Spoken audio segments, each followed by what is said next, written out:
Linis, di ba? Mga nakuha namin sa marketplace. Speaking of marketplace, Mga old town. ng Old Town. Pwede na pong maggala sa Cochrane. Okay mga kaibigan, nandito po tayo sa Meron McAce. dito. Sa loob po ng McAce. Ayan. Ngayon, maggagala tayo ngayon. Punta tayo ng Cochrane. So mag-ice cream tayo. Pero bago yun, kunin mo natin tong laundry.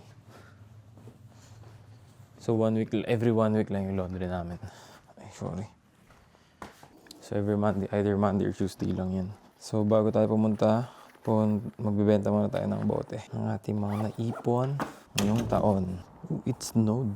Nag-snow pala kagabi. Hindi ko alam kung konti ito or marami na. Pero wala lang, para mabawasan lang. So lahat ng consumable na naiinom or bote, tubig, soft drinks, gatas, so pwede siya ibenta. Even yung mga pangalak, so pwede siya ibenta. So feeling ko hindi sapat yung jacket ko. Kaya nadaling ko tong isang jacket ko for ano lang. Ito yung itsura ng snow. Powder siya, powder. Sheesh. Ay, sorry po. Yan siya, powder. Ito na lang yung snow kagabi. Madaling araw yata ito. Pero the rest of the area, wala na. Yan na. So, parang na tayo nasa summer ulit. Yan. Pero ito yung pinakamadulas pagka winter. Yan yung black ice. Yan. Ito yung ginagawa sa mga skating rink. Yan, parang ano na. Parang summer na ulit. Summer vibes. Malamig lang pero hindi na ganun kalamig. Siguro kasi maaraw. Okay mga kaibigan, nandito po tayo sa McAce. Sa loob po ng McAce. Ayan. Ito po yung shop nila. At ito po yung mga flavor nila. At I have to mention, pinagtabi po nila yung paborito ko. Rocky Road. Na ngayon ko lang makikita dito sa Canada. Tsaka root beer na dito ko lang Tsaka meron sila dito, halo-halo.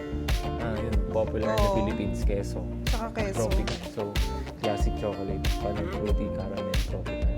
Pero ito talaga, sold na ako sa dalawang to. Rocky Road tsaka root beer.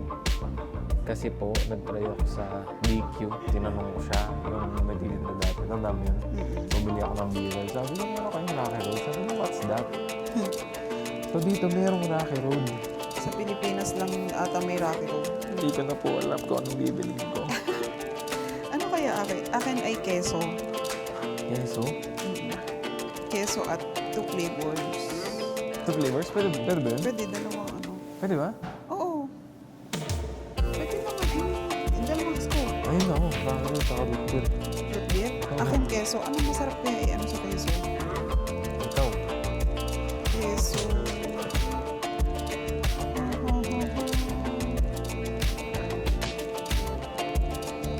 Queso ube? Oo, classic yun. Wala ka naman, you can never go wrong with that. Para ka lang bumili kay kuya. Ha?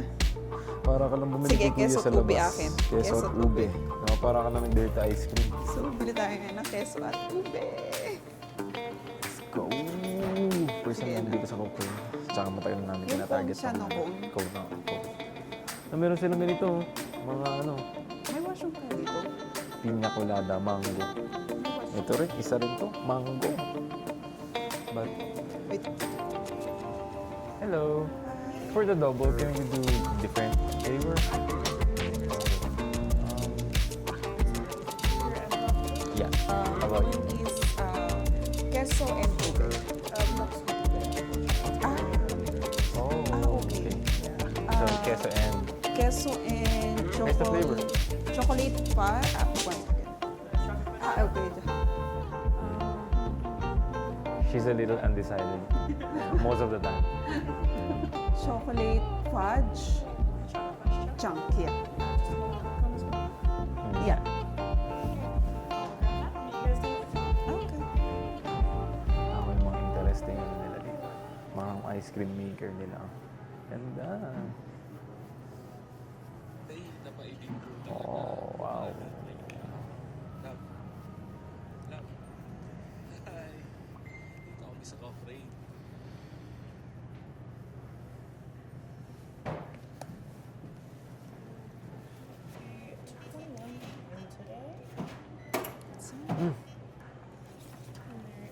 Thank you so much. Masarap.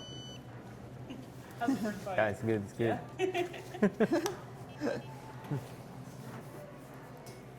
Yehey! So, unfortunately, wala na sila. Walang scoop ng keso, no? Ito, Ay. mag-wash ka muna. Ube. So, keso and chocolate Fudge. Chunky fudge. Chunky So fudge. ito, root beer at saka Rocky Road. Sarap. Sarap.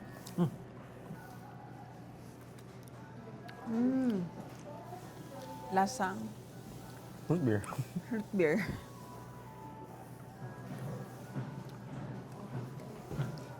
Pero wala yung sparkle nung Ayoko lang soda. ng, ano ba, natutunan ko na ding magustuhan ang root beer. Pero ayoko talaga ng root beer para kasing parang bubblegum. Ito, yung Rocky Road. Tignan mo. Sige, dig in. Dig in. Bubblegum. Rocky Road. Pwede na pong maggala sa Cochrane Ang lamig! habang nag-ice cream.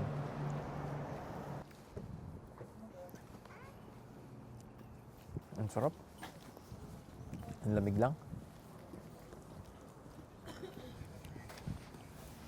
So kami lang nag-ice cream, no? Yung mga officer nila, ang galing na suot, no? Classic yung itsura, no? Nakita mo ba? Parang lumang ano to, no? Lumang town. Lumang old town. Lumang old town. Lumang old town. Ha ha ha.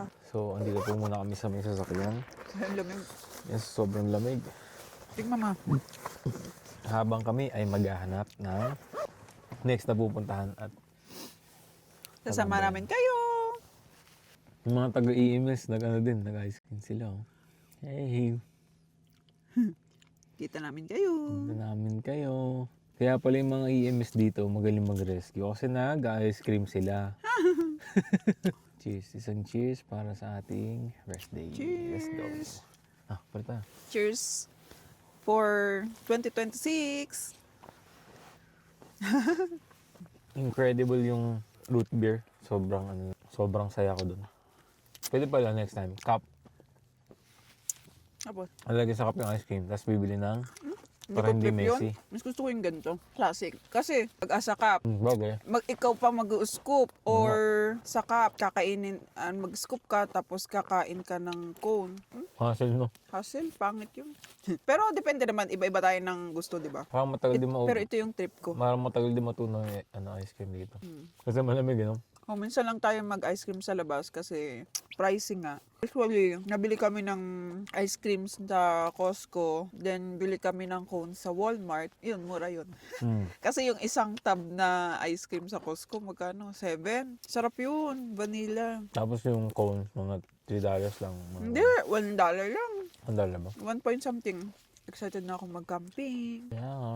Kompleto yung mga gamit namin ngayon. Mga nakuha lang namin sa marketplace. Speaking of marketplace, pupunta po tayo ngayon sa marketplace ng Cochrane.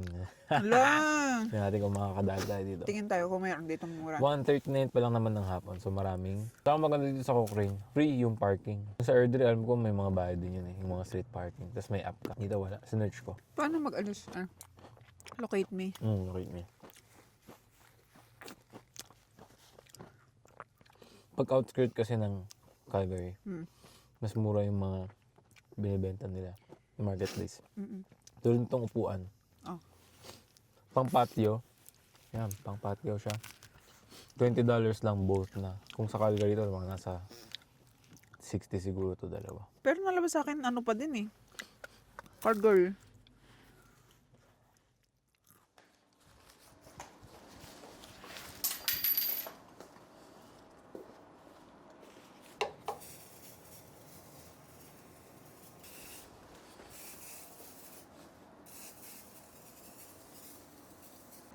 Hey! Parang bago.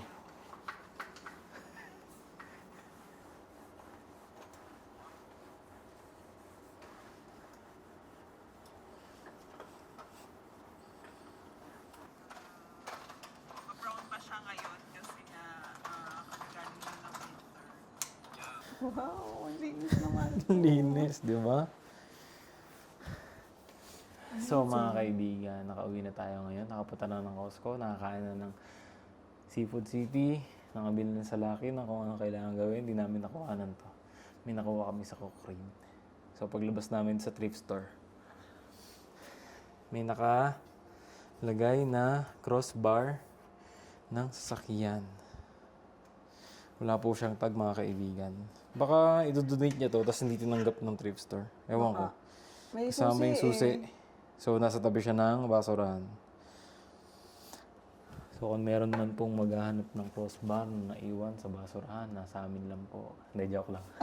Nasa basurahan na kasi siya. So, technically, dito sa Canada, kunyari dyan, sa likod, sa may alley, lagay namin itong mga upuan na to. Kunyari ito. Hindi na namin kailangan. So, usually yung pagka-summer, ibig sabihin nun, wala na. So, kinuha namin. So, may crossbar na kami. So, ito ay, hindi ko alam kung magkano to. Pero, yan, kung alam nyo to, kung kilala nyo ako, fan ako ng tule. Meron po akong tule na backpack sa Pilipinas. So, salamat sa asawa ko kahit siguro hindi ko nabili to nang nakuha ng libre, bibili niya ako. So, yun lang po.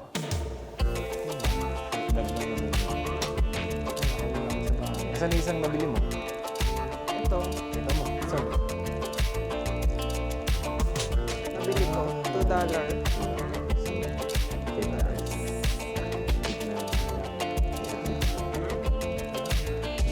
Yun lang muna for today. Papahingin na kami. Kasagot na. Salamat sa panonood sa muli. Ride safe always. Peace.